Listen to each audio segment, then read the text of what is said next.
ಓಂ ಈಕ್ಷತೆ ನಾಶಬ್ದಂ ಓಂ. ಮೂಲ ಬ್ರಹ್ಮಸೂತ್ರ ಈಕ್ಷತೆ ನಾಶಬ್ದಂ ಅಂತ.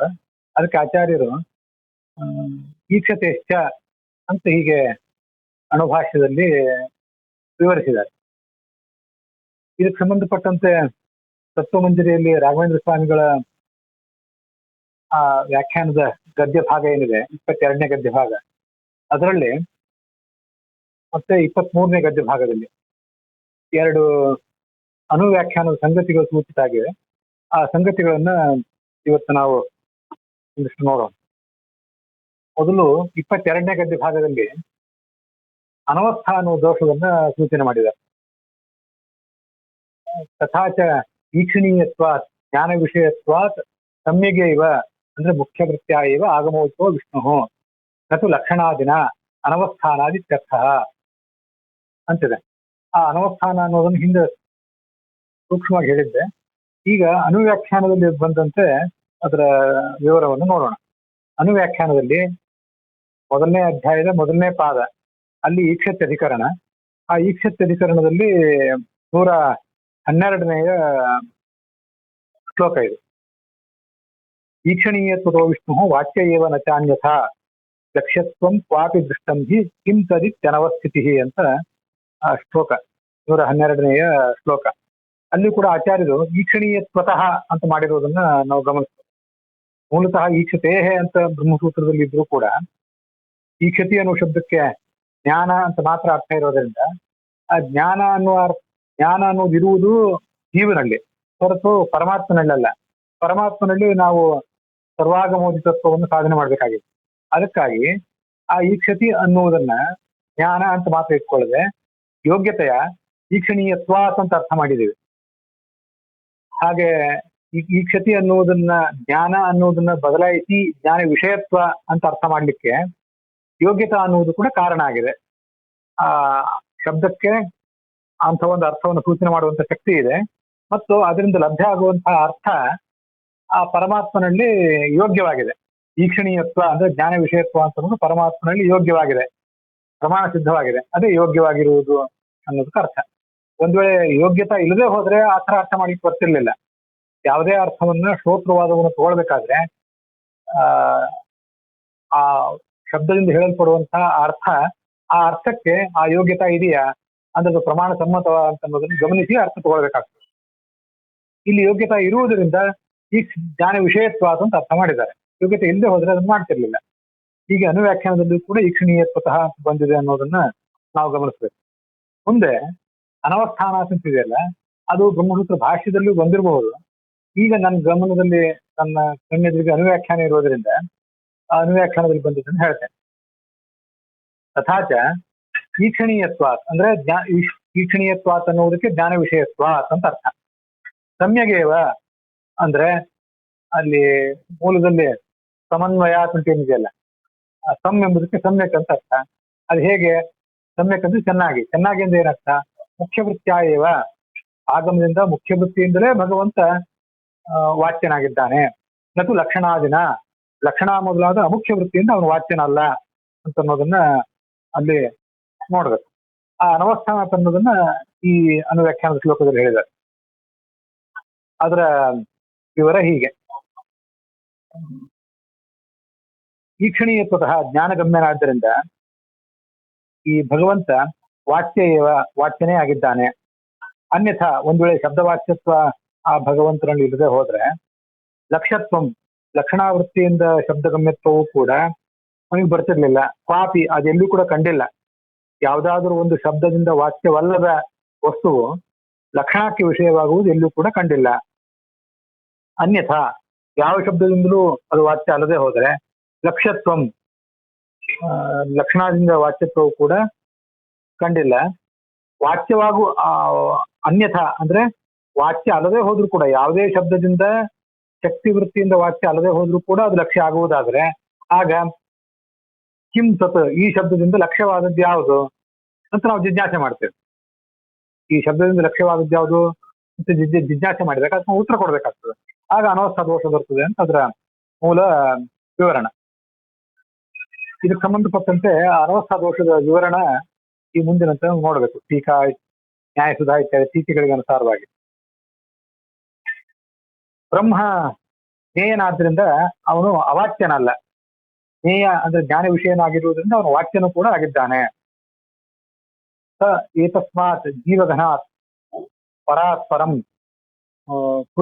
ಪುರುಷಮೀಕ್ಷತೆ ಅಂತ ಉಪನಿಷತ್. ಅಲ್ಲಿ ಪರಮಾತ್ಮನನ್ನ ಜೀವ ತಿಳಿಯುತ್ತಾನೆ ಅಂತ ವರ್ಣನೆ ಮಾಡಿದೆ. ಪುರುಷಯಂ ನಮ್ಮ ದೇಹದಲ್ಲಿರುವಂತ ಪುರುಷಂ, ಆ ಪರಮಾತ್ಮನನ್ನ ಈ ಜೀವನಾದವನು ತಿಳ್ಕೋತಾನೆ ಅಂತ ಅಲ್ಲಿ ವರ್ಣನೆ ಇದೆ. ಅವನನ್ನ ಕಣ್ಣು ಮೊದಲಾದಂತ ಬಾಹ್ಯೇಂದ್ರಿಯಗಳಿಂದ ನೋಡ್ಲಿಕ್ಕೆ ಸಾಧ್ಯ ಆಗೋದಿಲ್ಲ, ಅನುಮಾನದಿಂದಲೂ ತಿಳ್ಕೊಳ್ಲಿಕ್ಕೆ ಆಗೋದಿಲ್ಲ ಅನ್ನೋದನ್ನ ಅನೇಕ ಕಡೆ ನಾವು ನೋಡಿದ್ದೀವಿ. ಶಾಸ್ತ್ರ ಒಂದೇ, ಇನ್ನು ಉಳಿದಿರೋದು ಶಾಸ್ತ್ರ ಒಂದೇ. ಬ್ರಹ್ಮ ಶಬ್ದಗಳಿಂದ ಒಂದು ವೇಳೆ ಅವಾಚ್ಯನಾಗಿಬಿಟ್ರೆ ಶಾಸ್ತ್ರಗಳು ಕೂಡ ಅವನನ್ನು ತಿಳಿಸ್ಲಿಕ್ಕೆ ಸಾಧ್ಯ ಇಲ್ಲ. ಆ ಪ್ರತ್ಯಕ್ಷ ಅನುಮಾನಕ್ಕೆ ನಿಲ್ಕೋದಿಲ್ಲ, ಶಬ್ದಗಳಿಂದ ಅವಾಚ್ಯ ಅಂತೀರಿ. ಹಾಗಾದ್ರೆ ಶಾಸ್ತ್ರಗಳು ಕೂಡ ಅವನನ್ನು ತಿಳಿಸ್ಲಿಕ್ಕೆ ಸಾಧ್ಯ ಇಲ್ಲ. ಶಾಸ್ತ್ರಗಳು ಅಂದ್ರೆ ಶಬ್ದದ ಸಮೂಹ ಅಷ್ಟೇ. ಯಾವ ಶಬ್ದದಿಂದಲೂ ವಾಚ್ಯನಾಗದ ಬ್ರಹ್ಮನನ್ನ ಶಾಸ್ತ್ರವೂ ಕೂಡ ತಿಳಿಸ್ಲಿಕ್ಕೆ ಸಾಧ್ಯ ಇಲ್ಲ ಅನ್ನೋ ಸಮಸ್ಯೆ ಬರ್ತದೆ. ಈ ಸಮಸ್ಯೆಯನ್ನು ನಾವು ಅದ್ವೈತಿಗಳ ಮುಂದಿಟ್ಟಾಗ ಅವರು ಹೀಗೆ ಉತ್ತರ ಕೊಡುವಂತಹ ಒಂದು ಪ್ರಯತ್ನ ಮಾಡ್ತಾರೆ. ಶಬ್ದಕ್ಕೆ ಮುಖ್ಯಾರ್ಥ ಮತ್ತು ಅಮುಖ್ಯಾರ್ಥ ಅಂತ ಎರಡು ಇರ್ತವೆ. ಅದು ನಾವು ಹಿಂದೆ ನೋಡಿದ್ದೀವಿ, ಈಗ ಪ್ರಸಂಗದಲ್ಲಿ ಇನ್ನೊಂದು ಬಾರಿ ಹೇಳ್ತೇನೆ. ಗಂಗೆ ಅನ್ನೋ ಶಬ್ದಕ್ಕೆ ಮುಖ್ಯಾರ್ಥ ನದಿ, ಗಂಗಾ ನದಿ.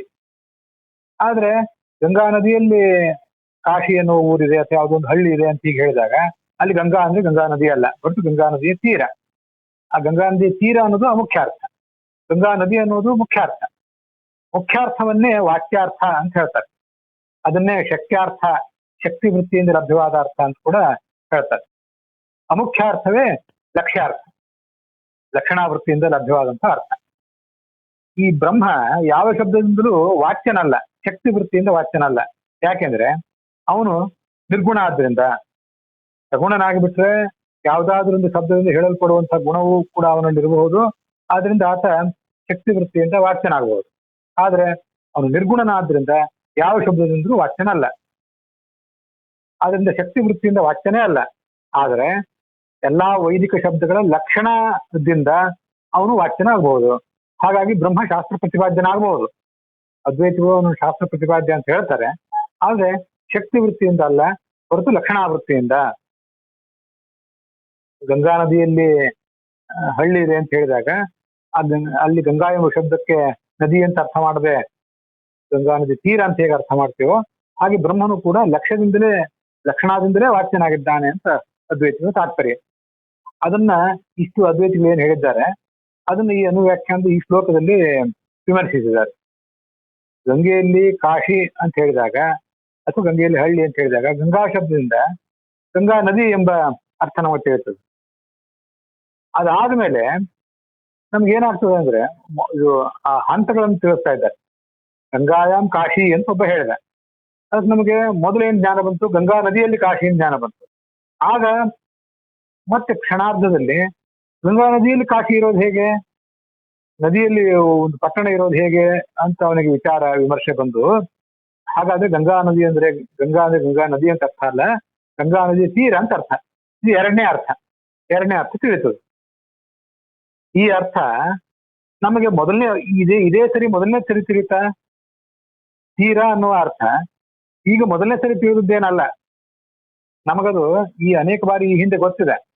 ಒಂದು ನದಿ ಅಂದ್ಮೇಲೆ ಅದಕ್ಕೊಂದು ತೀರ ಇರಬೇಕು. ನಮ್ಮೂರಿನಲ್ಲಿರುವ ನದಿಗೂ ತೀರ ಇದೆ, ನಿಮ್ಮೂರಿನಲ್ಲಿರುವ ನದಿಗೂ ತೀರ ಇದೆ, ಗಂಗಾ ನದಿಗೂ ಒಂದು ತೀರ ಇರ್ತದೆ. ಈ ಎಲ್ಲ ಕಲ್ಪನೆ ಮೊದಲು ಅವನಿಗೆ ಇರಬೇಕು. ಕಲ್ಪನಾ ಅಂದ್ರೆ ಕಾನ್ಸೆಪ್ಟ್ ಅಂತ ಅರ್ಥ ಇಲ್ಲಿ, ಹೊರತು ಭ್ರಾಂತಿ ಅಂತ ಅರ್ಥ ಅಲ್ಲ. ಹಾಗಾಗಿ ನದಿಗೊಂದು ತೀರ ಇರಬೇಕು ಅನ್ನುವ ತಿಳುವಳಿಕೆ ಅವನಿಗೆ ಮೊದಲೇ ಇರಬೇಕು. ಆಗ ಗಂಗಾ ನದಿಯಲ್ಲಿ ಹಳ್ಳಿ ಅಂತ ಹೇಳಿದ್ರೆ, ಗಂಗಾದಲ್ಲಿ ಹಳ್ಳಿ, ಗಂಗಾದಲ್ಲಿ ಕಾಶಿ ಅಂತ ಹೇಳಿದಾಗ ಆ ಗಂಗಾ ಅಂದ್ರೆ ಗಂಗಾ ನದಿ ಅಲ್ಲ, ಹೊರತು ತೀರ ಅಂತ ಅರ್ಥ ಅವನಿಗೆ ತಿಳಿದು ಬರ್ತದೆ. ಅಂತೂ ತೀರ ಅನ್ನುವುದರ ಜ್ಞಾನ ಅವನಿಗೆ ಮೊದಲೇ ಇರಬೇಕು. ತೀರ ಅನ್ನುವುದರ ಜ್ಞಾನವೇ ಅವನಿಗಿಲ್ಲದೆ ಹೋದ್ರೆ ಆ ಗಂಗಾ ನದಿಯಲ್ಲಿ ಹಳ್ಳಿ ಇರುವುದಲ್ಲ, ಹೊರತು ಗಂಗಾ ನದಿಯ ತೀರದಲ್ಲಿ ಹಳ್ಳಿ ಇರುವುದು ಅಂತ ಸೆಕೆಂಡರಿ ನಾಲೆಜ್ ಆದ್ರೂ ಬರುವುದು ಹೇಗೆ? ಫಸ್ಟ್ ನಾಲೆಜ್ ಅನ್ನ ರಿಜೆಕ್ಟ್ ಮಾಡಿ ಸೆಕೆಂಡರಿ ನಾಲೆಜ್ ಅನ್ನು ಅವ್ನು ಪಡ್ಕೋತಾನಲ್ಲ. ಯಾಕೆ ಪಡ್ಕೋತಾನೆ ಅಂದ್ರೆ ಗಂಗಾ ನದಿಯಲ್ಲಿ ಹಳ್ಳಿ ಇರೋದು ಸಾಧ್ಯ ಇಲ್ಲ, ಗಂಗಾ ತೀರದಲ್ಲಿ ಇರೋದು ಸಾಧ್ಯ ಇದೆ. ಆದ್ರಿಂದ ಈ ಹೇಳುಗನು ಕೂಡ ಗಂಗಾ ನದಿ ತೀರದಲ್ಲಿ ಹಳ್ಳಿ ಇದೆ ಅಂತ ಹೇಳಿದ್ದಾನೆ ಅಂತ ಸೆಕೆಂಡರಿ ನಾಲೆಜ್ ಅನ್ನು ಪಡ್ಕೊಳ್ಳಿಕ್ ಸಾಧ್ಯ. ಆ ಲಕ್ಷಣಾವೃತ್ತಿಯಿಂದ ಲಭ್ಯವಾದ ಜ್ಞಾನವನ್ನು ಪಡ್ಕೊಳ್ಳಿಕ್ ಸಾಧ್ಯ. ಏನಿದ್ರು ತೀರದ ಜ್ಞಾನ ಅವನಿಗೆ ಮೊದಲು ಇರಲೇಬೇಕು. ಆ ತೀರದ ಜ್ಞಾನವೇ ಇಲ್ಲದೆ ಹೋದ್ರೆ ಗಂಗಾ ನದಿಯ ತೀರದಲ್ಲಿ ಹಳ್ಳಿ ಇದೆ ಅಂತ ಜ್ಞಾನವೂ ಕೂಡ ಬರ್ಲಿಕ್ಕೆ ಸಾಧ್ಯ ಇಲ್ಲ. ಹಾಗೆ ಆ ಪ್ರಸಂಗವನ್ನು ಇಲ್ಲಿ ನಾವು ಅನ್ವಯಿಸಿದ್ರೆ ಅದಕ್ಕೆ ಏನ್ ಸಮಸ್ಯೆ ಆಗ್ತದೆ? ಸತ್ಯಂ ಜ್ಞಾನಂ ಅನಂತಂ ಬ್ರಹ್ಮ ಅಂತ ವೇದವಾಕ್ಯ ಸತ್ಯ ಜ್ಞಾನ ಅನಂತ ಎಂಬುದಾಗಿ ಆ ಒಂದೊಂದು ಶಬ್ದವು ಕೂಡ ಗುಣಗಳಿಂದ ವಿಶಿಷ್ಟನಾದ ಬ್ರಹ್ಮನನ್ನು ತಿಳಿಸ್ತಾ ಇದೆ. ಆದರೆ ನೀವು ಹೇಳ್ತೀರಿ ಆ ಗುಣ ವಿಶಿಷ್ಟನಾದವನು ಬ್ರಹ್ಮನಲ್ಲ, ಯಾಕಂದ್ರೆ ಬ್ರಹ್ಮ ಅನ್ನೋದು ಮೂಲತಃ ನಿರ್ಗುಣ. ಆದ್ರಿಂದ ಸತ್ಯ ಎಂಬ ಶಬ್ದಕ್ಕೆ, ಜ್ಞಾನ ಎಂಬ ಶಬ್ದಕ್ಕೆ, ಅನಂತ ಎಂಬ ಶಬ್ದಕ್ಕೆ ಲಕ್ಷ್ಯವಾದದ್ದು ಬ್ರಹ್ಮ ಅಂತ ನೀವು ಹೇಳ್ತೀರಿ. ಆದ್ರೆ ಈ ವೇದಗಳನ್ನು ಓದುವುದಕ್ಕಿಂತ ಮುಂಚೆ ಬ್ರಹ್ಮನ ಬಗ್ಗೆ ಒಂದು ಕಲ್ಪನೆ ನಿಮಗೆ ಎಲ್ಲಿಂದ ಬಂತು? ಕಲ್ಪನೆ ಅಂದ್ರೆ ಅರಿವು, ತಿಳುವಳಿಕೆ, ಬೇಸಿಕ್ ನಾಲೆಜ್ ಅಂತ ಅರ್ಥ. ಬ್ರಹ್ಮನ ಬಗ್ಗೆ ಒಂದು ಮೂಲಭೂತ ಕಲ್ಪನೆಯೇ ನಿಮಗೆ ವೇದವನ್ನು ಬಿಟ್ಟು ಬೇರೆ ಪ್ರಮಾಣದಿಂದ ಇಲ್ಲ. ಪ್ರತ್ಯಕ್ಷದಿಂದ ಅವನು ತಿಳಿಯೋದಿಲ್ಲ, ಅನುಮಾನದಿಂದ ತಿಳಿಯೋದಿಲ್ಲ. ಅದೇನಿದ್ರು ಬರಬೇಕಾದದ್ದು ವೇದದಿಂದಲೇ ಬರಬೇಕು. ಬ್ರಹ್ಮನ ಕಲ್ಪನೆಯೇ ಪ್ರಾಥಮಿಕ ಜ್ಞಾನವೇ ಇಲ್ಲದೆ ಇರುವಾಗ ಅಂದ್ರೆ ಅದನ್ನು ಕೊಡುವಂತಹ ಬೇರೆ ಪ್ರಮಾಣ ಇಲ್ಲದೆ ಹೋದಾಗ ಅವನ ಜ್ಞಾನವೇ ನಿಮಗಿಲ್ಲ ಅಂತ ಆಯ್ತು. ಅವನ ಜ್ಞಾನವೇ ಇಲ್ಲದೆ ಹೋದ್ರೆ ಲಕ್ಷಣಾವೃತ್ತಿಯಿಂದಾದ್ರೂ ಅವನು ಹೇಗೆ ಈ ವೇದಗಳಿಂದ ತಿಳಿಯಲ್ಪಡಬೇಕು? ಅವನು ತಿಳಿಯಲಿಕ್ಕೆ ಸಾಧ್ಯ ಇಲ್ಲ. ಆದ್ರಿಂದ ಆ ಬ್ರಹ್ಮನ ಕಲ್ಪನೆಯನ್ನ ಪಡೆಯಲಿಕ್ಕೆ, ಅಂದ್ರೆ ಬ್ರಹ್ಮನ ಬೇಸಿಕ್ ನಾಲೆಜ್ ಅನ್ನು ಪಡ್ಕೊಳ್ಳಿಕ್ಕೆ ಏನಾದ್ರೂ ಒಂದು ಪ್ರಮಾಣವನ್ನು ನೀವು ಉಪಯೋಗ ಮಾಡಬೇಕು. ಪ್ರತ್ಯಕ್ಷ ಅನುಮಾನಗಳು ಆಗೋದಿಲ್ಲ. ಮತ್ತೊಂದು ಪದವನ್ನೇ ಪ್ರಯೋಗ ಮಾಡಬೇಕು. ಏನೋ ಒಂದು ಪದವನ್ನು ಪ್ರಯೋಗ ಮಾಡಿ ಆ ಪದದ ಮೂಲಕ ಆ ಬ್ರಹ್ಮನ ಜ್ಞಾನವನ್ನು ಕೊಟ್ಟು, ಆ ಬ್ರಹ್ಮನ ಬೇಸಿಕ್ ನಾಲೆಜ್ ಇರುವುದರಿಂದ ಸತ್ಯಂ ಜ್ಞಾನಂ ಅನಂತಂ ಬ್ರಹ್ಮ ಇತ್ಯಾದಿ ವೇದವಾಕ್ಯಗಳು ಈ ಲಕ್ಷಣದಿಂದ ಅವನನ್ನು ತಿಳಿಸ್ತಾ ಇವೆ ಅಂತ ಇಷ್ಟು ಹಂತಗಳನ್ನು ದಾಟಿ ಹೋಗ್ಬೇಕಾಗ್ತದೆ. ಆದ್ರೆ ಬೇರೆ ಯಾವ ಪದವನ್ನು ಪ್ರಯೋಗ ಮಾಡಬೇಕು? ನೀವು ಅದ್ವೈತಿಗಳು ಹೇಳ್ತೀರಿ ಯಾವ ಪದವು ಕೂಡ ಬ್ರಹ್ಮನನ್ನ ಶಕ್ತಿ ವೃತ್ತಿಯನ್ನು ತಿಳಿಸುವಂಥದ್ದಲ್ಲ. ಎಲ್ಲಾ ಪದಗಳು ಕೂಡ ಬ್ರಹ್ಮನನ್ನ ಲಕ್ಷಣಾವೃತ್ತಿಯಿಂದಲೇ ತಿಳಿಸ್ಬೇಕು. ಹಾಗಾಗಿ ಯಾವ ಪದವನ್ನು ನೀವು ಹೇಳ್ತೀರಿ, ಯಾವುದೋ ಒಂದು ಪದವನ್ನು ನೀವು ಹೇಳಿದ್ರೆ ಆ ಪದವು ಸರಿಯಲ್ಲ. ದೇವ ಅಂತ, ಉದಾಹರಣೆ ದೇವ ಅಂತ ಒಂದು ಶಬ್ದ ಹೇಳಿದ್ರೆ ಆ ಪದ ಸರಿಯಲ್ಲ, ಅದು ಕೂಡ ಲಕ್ಷಣಾವೃತ್ತಿಯಿಂದ ಹೇಳ್ಬೇಕು. ಅದಕ್ಕಾಗಿ ಭಗವಾನ್ ಎಂಬ ಮತ್ತೊಂದು ಶಬ್ದವನ್ನ ನೀವು ಹುಡುಕ್ಬೇಕು. ಆ ಭಗವಾನ್ ಎಂಬ ಶಬ್ದವು ಕೂಡ ಶಕ್ತಿ ವೃತ್ತಿಯಿಂದ ಭಗವಂತನನ್ನು ಹೇಳೋದಿಲ್ಲ, ಹೊರತು ಲಕ್ಷಣಾವೃತ್ತಿಯಿಂದ ಅದು ಭಗವಂತನನ್ನು ಹೇಳ್ತದೆ ಅನ್ಬೇಕು. ಆ ಕೊನೆಗೆ ಆ ಭಗವಾನ್ ಶಬ್ದವು ಕೂಡ ಲಕ್ಷಣಾವೃತ್ತಿಯಿಂದ ಹೇಳುವುದಾದ್ರೆ ಮತ್ತೊಂದು ಶಬ್ದವನ್ನು ಆರಿಸಬೇಕಾಗ್ತದೆ. ಹೀಗೆ ಅನವಸ್ಥಾ ದೋಷ ಇದೆ. ಅದನ್ನೇ ಆಚಾರ್ಯರು ಕಿಂ ತತ್, ಆ ಲಕ್ಷಣಾವೃತ್ತಿಯಿಂದ ವಾಚ್ಯವಾದದ್ದು ಏನದು, ಯಾವುದು, ಅದನ್ನ ನೀವು ಯಾವ್ದಾದ್ರು ಶಬ್ದದಿಂದ ಹೇಳ್ಬೇಕಲ್ಲ. ಆ ಶಬ್ದದಿಂದ ಹೇಳಿಕ್ ಹೋಗ್ತೀರಿ, ವಿಫಲರಾಗ್ತೀರಿ, ಮತ್ತೊಂದು ಶಬ್ದದ ಕಡೆ ಹೋಗ್ತೀರಿ. ಹೀಗೆ ಅನವಸ್ಥಾ ದೋಷ ಬರ್ತದೆ ಅಂತ ಅದರ ತಾತ್ಪರ್ಯ. ಕಿಂತದಿತ್ತು ಅನವಸ್ಥಿತಿ. ಆದ್ರಿಂದ ಬೇಸಿಕಲಿ ಎಲ್ಲಾ ವಸ್ತುಗಳು ಕೂಡ ಒಂದಲ್ಲ ಒಂದು ಶಬ್ದದಿಂದ ವಾಚ್ಯ ಅರ್ಥಾತ್ ಶಕ್ತಿ ವೃತ್ತಿಯಿಂದ ತಿಳಿಯಲ್ಪಡಲೇಬೇಕು. ಅದಾದ ಮೇಲೆ ಪ್ರಸಂಗಾನುಸಾರವಾಗಿ ಲಕ್ಷಣಾವೃತ್ತಿಯಿಂದಲೂ ಕೂಡ ಅವು ತಿಳಿಯಲ್ಪಡ್ಬೇಕು. ಇಲ್ಲದೆ ಹೋದ್ರೆ ಲಕ್ಷಣಾವೃತ್ತಿಯಿಂದ ಅವು ತಿಳಿಯಲ್ಪಡ್ಲಿಕ್ಕೆ ಸಾಧ್ಯನೇ ಇಲ್ಲ. ಆದ್ರಿಂದ ಈ ಬ್ರಹ್ಮ ನೀವು ಹೇಳುವಂತೆ ಲಕ್ಷಣಾವೃತ್ತಿಯಿಂದ ಮಾತ್ರ ವಾಚ್ಯನಲ್ಲ, ಹೊರತು ಶಕ್ತಿ ವೃತ್ತಿಯಿಂದ ಮುಖ್ಯ ವೃತ್ತಿ ಸಮ್ಯಗೇವ ಅಂದ್ರೆ ಮುಖ್ಯ ವೃತ್ಯ ಏವ ಆಗಮೋದಿತ, ಅವನು ಶಕ್ತಿ ವೃತ್ತಿಯಿಂದಲೇ ಆಗಮದಿಂದ ಪ್ರತಿಪಾದ್ಯನಾಗಿದ್ದಾನೆ ಮತ್ತು ಲಕ್ಷಣ ಲಕ್ಷಣ ಇತ್ಯಾದಿಗಳಿಂದ ಅವನು ವಾಚ್ಯನಲ್ಲ, ಯಾಕೆಂದ್ರೆ ಅನವಸ್ಥಾನ. ಹೀಗೆ ಅನವಸ್ಥಾ ಬಂದಿರೋದನ್ನ ಅನುವ್ಯಾಖ್ಯಾನದ ಮೊದಲನೇ ಅಧ್ಯಾಯದ ಮೊದಲನೇ ಪಾದದ ಈಕ್ಷತೆ ನಾಶಬ್ದಂ ಎಂಬ ಸೂತ್ರದ ಆ ಈಕ್ಷತೆ ಅಧಿಕರಣ ಅಲ್ಲಿ 112ನೇ ಶ್ಲೋಕಕ್ಕೆ ಅನುಗುಣವಾಗಿ ನಾವು ನೋಡ್ಬೇಕು. ನೋಡಿ ಈ ಶಬ್ದಾರ್ಥಗಳನ್ನು, ಶಬ್ದಾರ್ಥ ನಿಮ್ಮ ಎದುರಿಗೆ ನಾನು ಇಲ್ಲ, ಆದ್ರೂ ಅದು ನೀವು ಬೇಕಂದ್ರೆ ಸ್ಕ್ಯಾನ್ ಮಾಡಿ ಕಳಿಸ್ತೇನೆ. ಅನುವ್ಯಾಖ್ಯಾನ ನೋಡಿದ್ದೇನೆ, ಅಲ್ಲಿಂದ ಕಳಿಸ್ತೇನೆ. ಮತ್ತು ವಿಷಯ ಗೊತ್ತಾಯ್ತಾ ಅಂತ ನೋಡಿ.